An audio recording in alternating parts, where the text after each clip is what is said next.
Hello everyone, welcome to my channel. আজকে আমি তোমাদের সাথে ব্রেকফাস্ট অথবা টিফিনের একটা রেসিপি শেয়ার করব। এটা তোমরা খুব কম সময়ে চটজলদি বানিয়ে ফেলতে পারবে।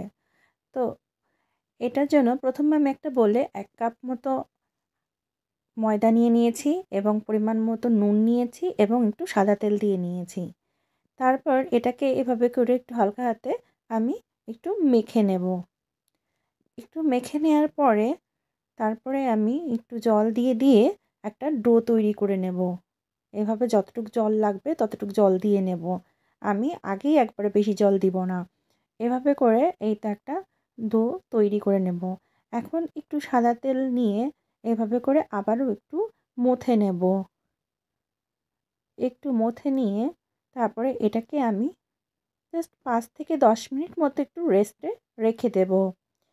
এরপরে আমি একটা বোলের মধ্যে নিয়েছি একটু পেঁয়াজ কুচি, নিয়েছি কাঁচা লঙ্কা কুচি এবং নিব 2টো ডিম। এর ভিতরে 2টো ডিম আমি ভেঙে নেব।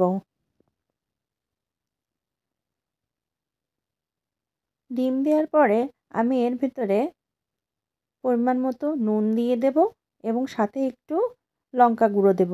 দিয়ে এভাবে করে এটাকে খুব ভালোভাবে একটা চামচের সাহায্যে মিশিয়ে নেব।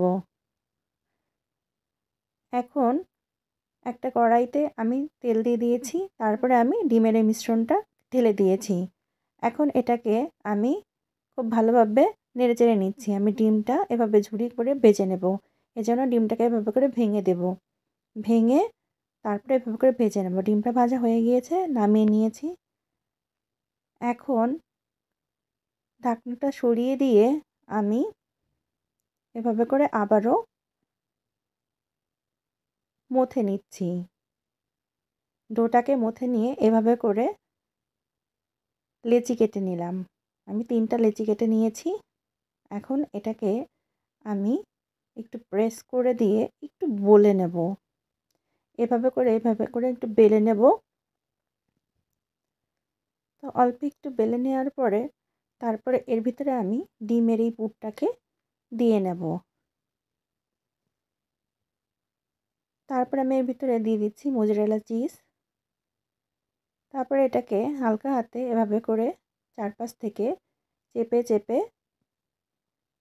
নেব। নিয়ে এটাকে খুব ভালো করে ফোল্ড করব। ফোল্ড করে এভাবে করে একটু চেপে দেব।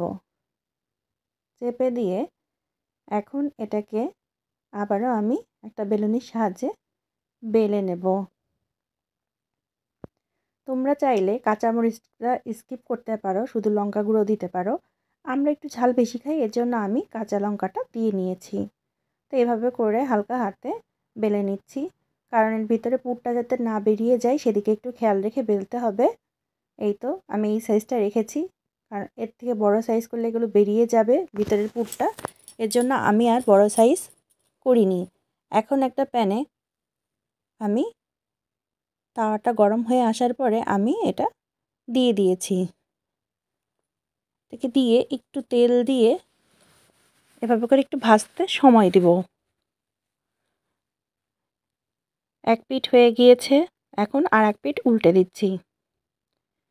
তেল কম হলে আমি আরেকটু তেল দিয়ে নেব। দিয়ে এভাবে করে একটু হালকা হাতে সময় নিয়ে একটু ভেজে নেব। বেশি আঁচ দিব না, এখানে আমি মিডিয়াম টু লো ফ্লেমে রেখে তারপরে আমি এগুলোকে ভেজে নেব। এই তো আমার ডিম পরোটাটা রেডি হয়ে গিয়েছে। তো তোমরাও বাড়িতে দেখতে পারো, এটা খেতে খুব মজাদার হয়। যারা এখনও আমার চ্যানেলটি সাবস্ক্রাইব করোনি, অনুরোধ রইল আমার চ্যানেলটি সাবস্ক্রাইব করার জন্য এবং পাশে থাকা বেল আইকনটি প্রেস করে দেওয়ার জন্য। যারা ফেসবুক থেকে দেখছো তারা অবশ্যই আমার পেজটিকে ফলো করে দিও। দেখো আমি এটাকে কেটে নিয়েছি এবং দেখো ভিতরটা কতটা জুসি হয়েছে, খেতে খুব মজা হয়। তো আজকের মতো আমি এখানেই আসছি। টাটা।